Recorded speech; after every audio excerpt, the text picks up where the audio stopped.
Very good. ठीक है, पहले कितने थे? 2014 से पहले 28 राज्य थे, प्लस 1 एक तेलंगाना जुड़ा, 29 हो गए। ठीक है, 29 हो गए। तो अभी इस साल अभी क्या हुआ, अभी 29 में से एक फिर माइनस हो, जम्मू कश्मीर को हटा दिया गया राज्य की उसमें से, कैटेगरी से, तो फिर 28 हो गए। ठीक है, 28 राज्य है अभी हमारे पास। ठीक है, पहले कितने? 9 7 केंद्र शासित प्रदेश थे। 9 ठीक हो गया। हो गए, और 2 वापस कनेक्ट हो गए, 2 एक ही हो गया, मर्ज हो गया, तो फिर से 8 हो गए केंद्र शासित प्रदेश। ठीक है, दमन दीव और दादरा नगर हवेली जो है एक हो गया, मर्ज हो गया है। ठीक है, तो 8 केंद्र शासित प्रदेश हो गए। तो 28 क्या हो गया आप वो 28 राज्य हो गए और 8 केंद्र शासित प्रदेश हो गए। ये जो 8वां जो जम्मू कश्मीर है, इसको हो सकता है 6 महीने बाद फिर से राज्य में डाल दिया जाए, तो यहाँ 7 वापस रह जाएंगे, लेकिन अभी के लिए 8 है। 8 है और यहाँ 28 है। ठीक है, अब देखिए तेलंगाना कहाँ ऐड हुआ था, तेलंगाना यहाँ ऐड हुआ था, ये पहले आंध्र प्रदेश पूरा से था, यहाँ तेलंगाना ऐड हो गया है। ठीक है, तेलंगाना ऐड है। अब इस मैप को आप खाली मैप आप लाके घर पे और खुद से सारे राज्य भर भर के याद करो, क्योंकि उससे याद आपको अगर पूछा जाए कि बिहार, अच्छा बीपीएससी के दे रहे हो तो पूछेंगे कि बिहार के जो पड़ोसी राज्य हैं कौन कौन से हैं। पहला है उत्तर प्रदेश, दूसरा है झारखंड, तीसरा है पश्चिम बंगाल। बांग्लादेश, बांग्लादेश सर राज्य नहीं, हमारा बांग्लादेश नहीं, हाँ बांग्लादेश नहीं, पश्चिम बंगाल ही है। पश्चिम बंगाल है। ठीक है, 3 पड़ोसी राज्य कौन कौन से हैं? यूपी, झारखंड और वेस्ट बंगाल, पश्चिम बंगाल। ठीक है, और इससे कितनी अंतर्राष्ट्रीय सीमा होती है? अंतर्राष्ट्रीय सीमा एक है इसकी, नेपाल से जुड़ी हुई है। ठीक है, तो में पश्चिम में इसके उत्तर प्रदेश है, दक्षिण में इसके झारखंड है, और उत्तर सॉरी पूर्व में क्या है? पश्चिम पश्चिम बंगाल। बंगाल। ठीक है, पश्चिम बंगाल है, वेस्ट बंगाल। तो याद करना पड़े, ये तो याद करने में कुछ है ही नहीं, ज्यादा 3 ही तो है, 1 2 3 इधर है, और दक्षिण उत्तर में कौन है? नेपाल है, इसके नेपाल अंतर्राष्ट्रीय नेपाल। सीमा करता है। ठीक है, और ये याद करना आपको, कर्क रेखा जो है कितने स्टेट से होकर निकलती है? पहला स्टेट, 8। ये आपको इधर से इधर और इधर से इधर याद करना एकदम क्रम में। पहला स्टेट गुजरात, दूसरा स्टेट सॉरी एमपी। दूसरा स्टेट राजस्थान, गुजरात, एमपी, छत्तीसगढ़। राजस्थान दूसरा है राजस्थान, पहला है गुजरात और दूसरा है, देखो राजस्थान में घुसा है लाइन। ठीक है, और भोपाल में भी है। राजस्थान, फिर मध्य प्रदेश, वो तो महाराष्ट्र कैपिटल हो कैपिटल गई। है। स्टेट कौन सा है? देखो ये है स्टेट। गुजरात की कैपिटल क्या है? गांधीनगर। फिर राजस्थान में जाता है, इसकी कैपिटल क्या है? जयपुर। फिर मध्य प्रदेश में है भोपाल। फिर इसके बाद ये छत्तीसगढ़ में आ जाता है, छत्तीसगढ़ की कैपिटल क्या है? रायपुर। फिर ये झारखंड में जाता है, झारखंड को आधा आधा काटता लगता रांची। है। झारखंड की कैपिटल क्या है? रांची है, रांची। हो गया 3 शहर में को काटता 4 है अभी। 5। ठीक है, उसके बांग्लादेश बाद तो पश्चिम बंगाल। बांग्लादेश हमारा राज्य नहीं है। ठीक है, ये पश्चिम बंगाल है, इसकी कैपिटल क्या है? कोलकाता, यानी छठा हो गया ये। और उसके बाद कौन सा है ये? बांग्लादेश। मणिपुर है, त्रिपुरा, नहीं त्रिपुरा, ए, त्रिपुरा। टोटल 7 होता है ना, त्रिपुरा। 8 है। 7 देश 8, से गुजर। 7 8। राज्य, 8 राज्य से गुजरता है। 8 राज्य से। त्रिपुरा की कैपिटल क्या है? अगरतला। अच्छा, हाँ, बहुत पहले पढ़े थे तो 7 था ना। नहीं जी, उतना ही था, अभी भी उतना ही था, 8। 8 स्टेट था, वही है, ठीक है, करके होगा देखो नहीं सर। है तो उसके सर। बाद ये है मिजोरम। मिजोरम कैपिटल मिजोरम। क्या है? आइजॉल। ठीक है, आइजॉल। तो 1 2 1 2 3 4 5 6 7 और ये 8। ठीक है, 8 टोटल। सेवन सिस्टर में 2 ही है, सेवन सिस्टर में त्रिपुरा, अगरतल, सॉरी त्रिपुरा और मिजोरम।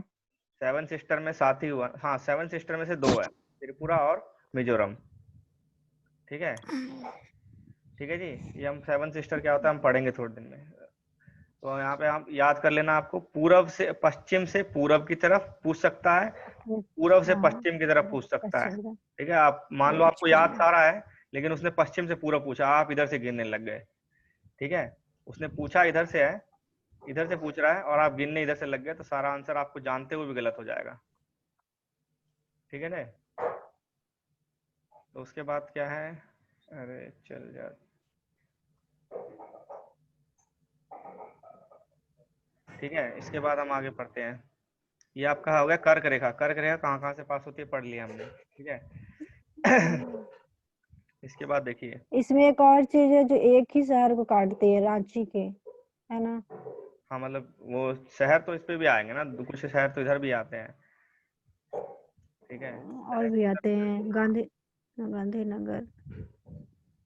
गांधीनगर वो सिर्फ बिंदु नहीं है ना, गांधीनगर तो बहुत बड़ा क्षेत्र नहीं। काटेगा तो उसको भी। ठीक है, उसके बाद हमने देखा कि हमने इसकी जो समुद्र में जो अंतर्राष्ट्रीय सीमा है वो थी पहला श्रीलंका। श्रीलंका से ये अलग किस से होता है, इसको क्या बोलते हैं, जल संधि बोलते हैं। वो इसको, हाँ, हाँ जल संधि बोलते हैं इसको। कौन सी जल संधि है ये? पाक पार्क, वो पाक जल होगा। पार्क, पाक होगा, हाँ पाक होगा। Park state, park state, park जल संधि। ठीक है, पार्क होता है कि पार्क? पार्क है। मतलब स्पेलिंग तो इंग्लिश में PARK ही होता है ना, ओ, पार्क होता है, आइडिया नहीं है मतलब याद नहीं यार, पार्क PARK ही होता है, लेकिन हिंदी में इसको शायद पाक ही बोलते हैं। पाक, हाँ पाक जल संधि बोलते कई हैं जगह इसको पाक लिखा हुआ है। हिंदी। ठीक है, पाक जल संधि। तो इस जल संधि का नाम जो इसको इससे अलग करता है, बीच में जो रामेश्वर वाला पुल है जिससे हाँ हाँ, रामेश्वर। श्री राम श्रीलंका गए थे, वो वाला जो बीच हाँ। में समुद्र है उसको दोनों तरफ जोड़ता है पाक से। ठीक है, इसके बाद है आपका इनमें से कौन कौन से देश है जिनकी समुद्री सीमा, ये तो पास ही है। दक्षिण में समुद्र से स्थित दो द्वीप श्रीलंका और मालदीव हमारे पड़ोसी, हम पढ़ चुके हैं। पाक जल संधि, पाक बोलते हैं। ठीक है, पाक पाक जल बोलते संधि हैं। भारत को श्रीलंका से अलग करती है। फिर उसके बाद है राजनीतिक और प्रशासनिक विभाजन। राजनीतिक प्रशासनिक में आप यहाँ से थोड़ा एडिट कर लीजिए, यहाँ 28 रह गए हैं और यहाँ 8 रह गए हैं। ठीक है, हम्म। इसके बाद है हमारा, अब ये है आपका भौगोलिक।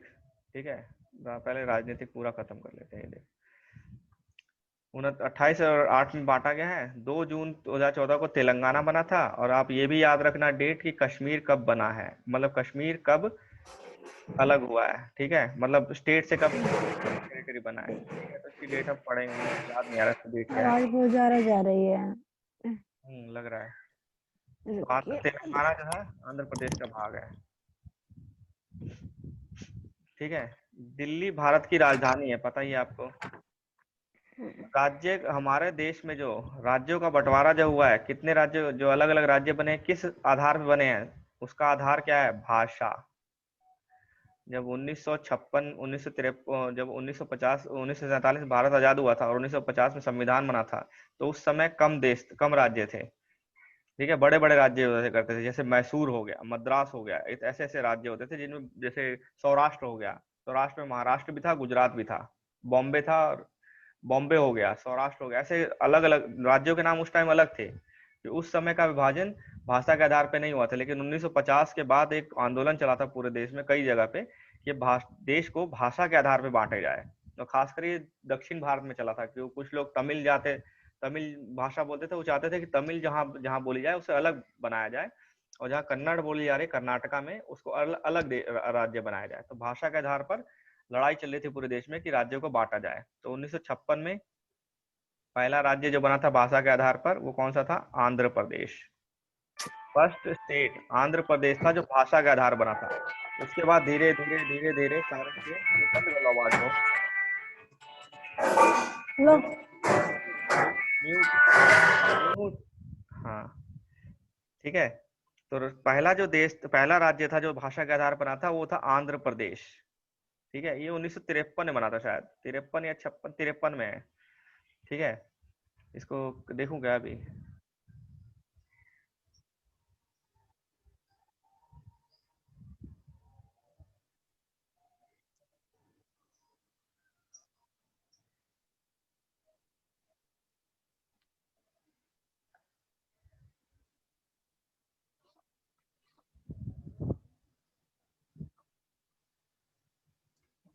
आंध्र प्रदेश तो है पहला स्टेट, कब बना था ये देखना है।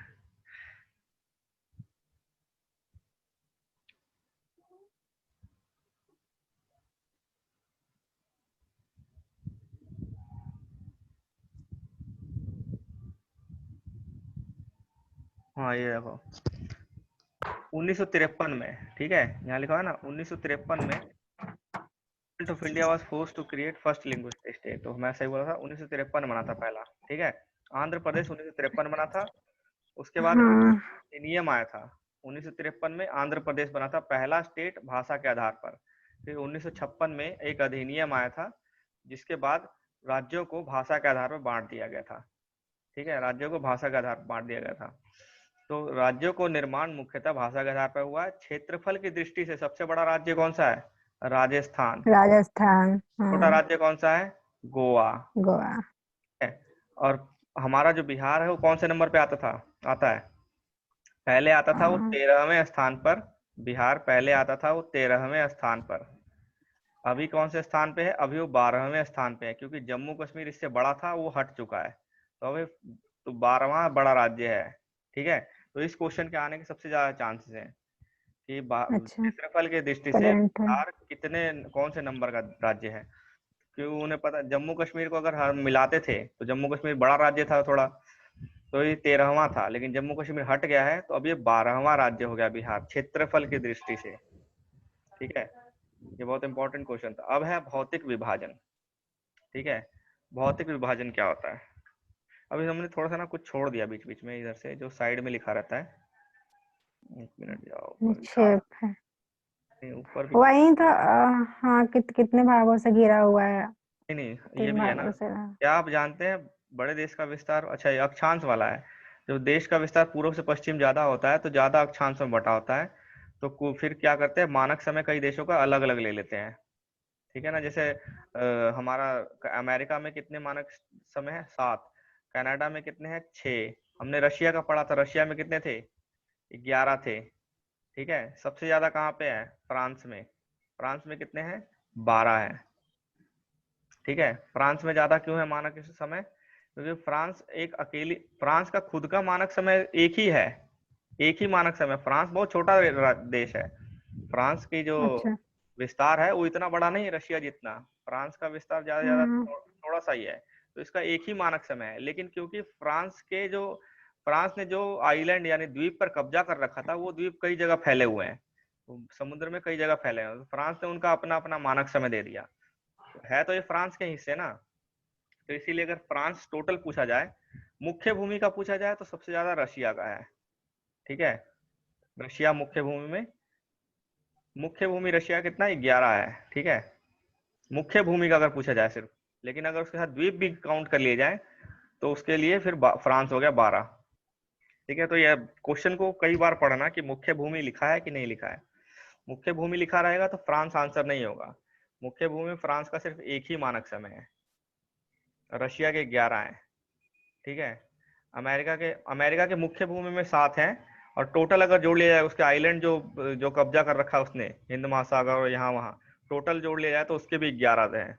ठीक है, टोटल इसके भी 11 हैं, अमेरिका के भी। टोटल मानक समय अमेरिका के भी 11 हैं, लेकिन मुख्य भूमि का अगर काउंट किया जाए तो सिर्फ 7 है। लेकिन रशिया का क्या है, मुख्य भूमि का ही पूरा 11 है। ठीक है, उसके बाद हम आगे पढ़ रहे थे, इसको भौगोलिक विस्तार पढ़ रहे हैं। भौगोलिक विस्तार, भारत को कैसे बांटा हुआ है, भौगोलिक विभाजन कैसे हो रखा है। भारत में पाई जाने वाली भौतिक आकृतियां किन प्रकार की हैं? भौतिक आकृतियां कौन कौन सी हैं?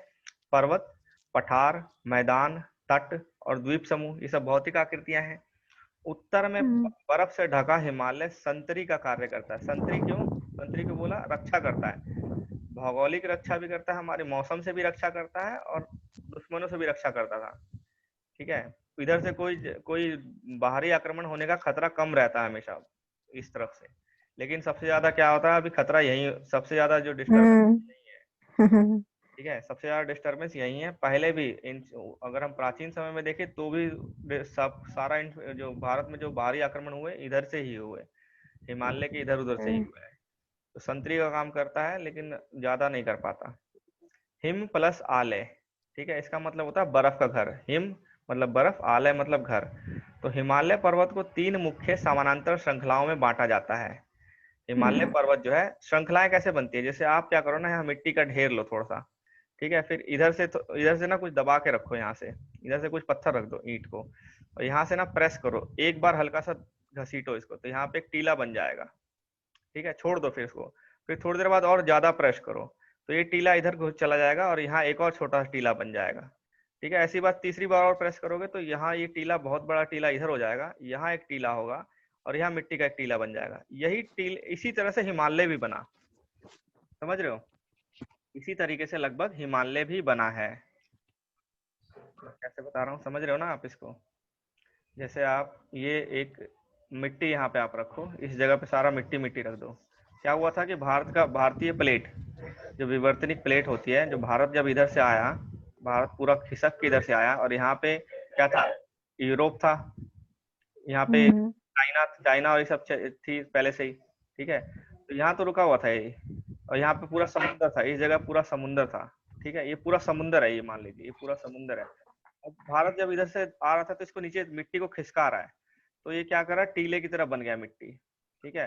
फिर और खिसकाया, फिर टीले की तरह बन गया है, फिर खिसकाया, फिर टीले की तरह बन गया। तो ये टीले जो बने यही हिमालय पर्वत है। यही जो है टीले इतने ऊंचे हो गए कि हिमालय पर्वत बन गया।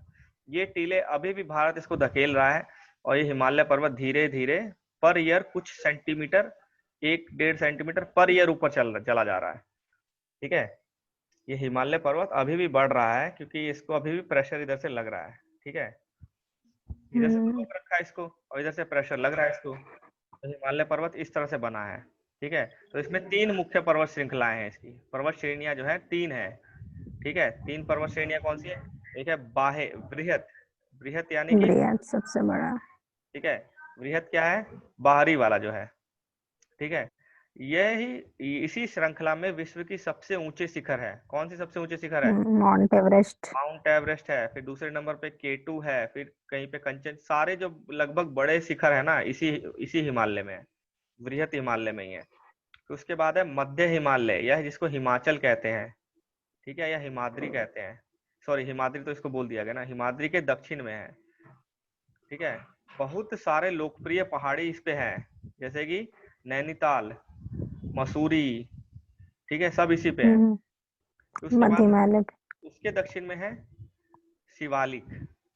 शिवालिक सबसे दक्षिण की स्थित श्रृंखला है। अब अगर मैप पे देखें, सबसे नए, हाँ, मैप पे देखें तो ये देखो, ये जो ऊपर वाला है ये बृहत हिमालय है, ठीक है।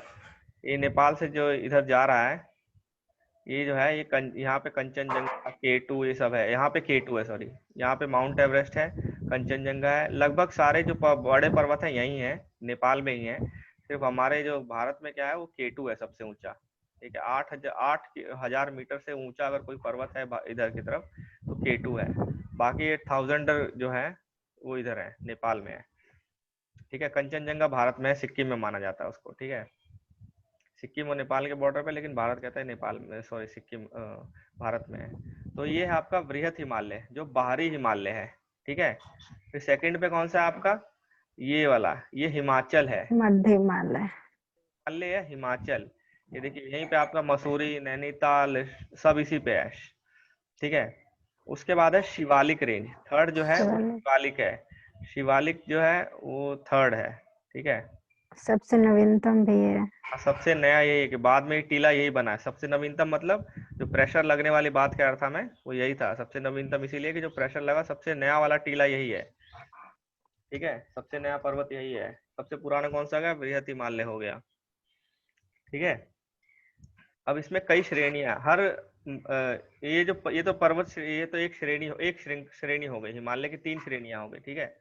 हिमालय की अगर मैं कहूँ 3 श्रेणियां हैं। पहला कौन सा है? बृहत। दूसरा कौन सा है? मध्य हिमालय। हिमाद्री, फिर शिवालिक। इनमें भी कई फिर श्रृंखलाएं हैं, ठीक है। जैसे काराकोरम, लद्दाख, झांस्कर, ठीक है। ये 3 जास्कर, 3 इंपॉर्टेंट श्रेणियां। जास्कर है ना? हाँ, झांस्कर या जास्कर बोलते हैं इसको, ठीक है। जास्कर, ये हो गया, जैसे कि आप यहाँ दिखाते हैं,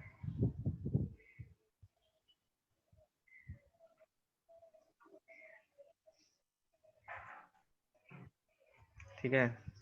तो हम क्या बता रहे थे, हिमालय की 3 मुख्य श्रेणियां हैं। कौन कौन सी श्रेणियां हैं? बृहत, मध्य और शिवालिक, ठीक है। शिवालिक, में कौन कौन सी श्रेणियां हैं? तो पहला है आपका काराकोरम, ठीक है, लद्दाख, लद्दाख, फिर है यहाँ पे जास्कर। झास्कर, ठीक है, झास्कर। फिर मध्य हिमालय में पीर पंजाल, धौलाधर, फिर आपका शिवालिक, ठीक है। ये आपकी मुख्य श्रेणियां हैं पांचों छह, कर्राकोरम, लद्दाख, झास्कर, पीर पंजाल, धौलाधर और शिवालिक, ठीक है। ये मुख्य श्रेणियां हैं आपकी हिमालय की, ये आपको याद करना। अब हम इसमें ये भी याद करेंगे बाद में कि कौन कौन सी नदी किस किस श्रेणी को काट के निकलती है, ठीक है। कौन कौन सी नदियां, जो यहाँ पे 5 नदियां है ना, सिंधु नदी जो 5 नदियों से मिलकर बनती है, तो इंडस नदी निकलती है यहाँ से, फिर सतलुज, रावी, चेनाब, ब्यास और सतलुज, ये 5 नदियां हैं, तो ये भी हम पढ़ेंगे, ठीक है। चलो आगे देखते हैं। तो ये आपका हिमालय हो गया। उसके बाद क्या है, फिर उसके बाद है भारत का उत्तरी मैदान। उत्तरी मैदान हमने पढ़ा था, कल डिस्कस किया था कि मैदान कैसे बनता है। भारत का उत्तरी मैदान है, उत्तरी बोले तो उत्तर में ये वाला, ठीक है, उत्तरी मैदान, जम्मू सॉरी कश्मीर। ये वाला उत्तरी मैदान ये है, ठीक है। ये पूरा उत्तरी हो गया, इधर भी हो गया, इधर भी हो गया। तो ये मैदान किससे बना है, ये मैदान समतल और सपाट है। ये मैदान सिंधु, गंगा और ब्रह्मपुत्र तथा इनकी सहायक नदियों द्वारा लाए गए जलोढ़ निरपेक्ष। अब ये आपकी मृदा में पहली टाइप की मृदा हो गई, ठीक है। अब मृदा भी साथ साथ चल रही है आपकी। तो मृदा पहली तरह की मृदा क्या होगी, जलोढ़, ठीक है।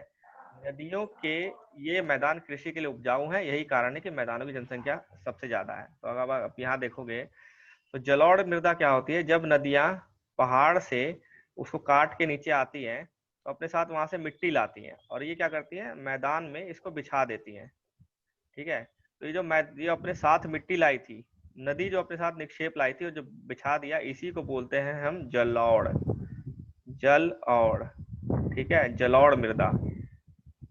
तो जो मैदानी भाग है हमारा पूरा, ये जो यहाँ पंजाब का जो मैदान है थोड़ा बहुत, ठीक है, और जो हमारा पूरा उत्तर भारत का जो मैदान है, या फिर यहाँ पे जो सतलुज, इसका जो मैदान है ये वाला सारा, ये 3 मुख्य नदियों से या उनकी सहायक नदियों से जाके बना है।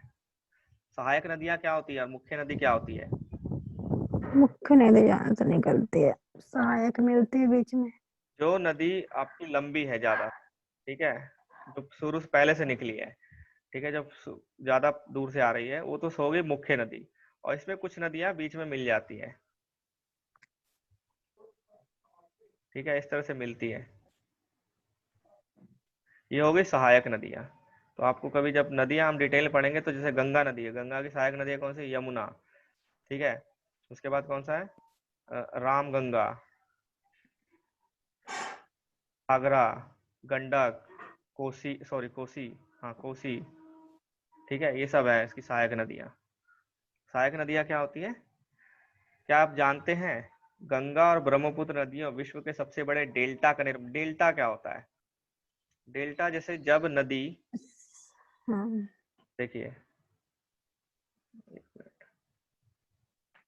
ये टर्म्स याद कर लेना, क्योंकि बाद में जब पढ़ेंगे इनको डिटेल में, तो इसके बाद में हम उस समय हम डिस्कस नहीं करेंगे ज्यादा। जैसे कि ये आपका भारत का ये हिस्सा हो गया, नीचे वाला हिस्सा, ठीक है।